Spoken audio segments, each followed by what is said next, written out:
how to play War Thunder with friends. Now in this very quick video, I'm going to show you how you can play War Thunder with your friends. Of course, you're going to have to add your friends to Steam first so that you can easily find them while endgame of War Thunder. There's actually two options. You can either go into the community feature and then choose on invite friend, and you can head over it into this option here that says squad for you to access your contact list. But before anything else, for you to play with your friends, you need to create a squadron first.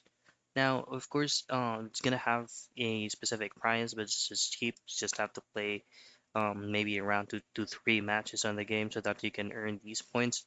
Name your squad name, your squadron tag, your model, your tag borders, region, description, announcement, and all.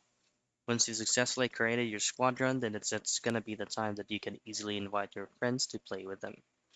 And that is how you play War Thunder with friends.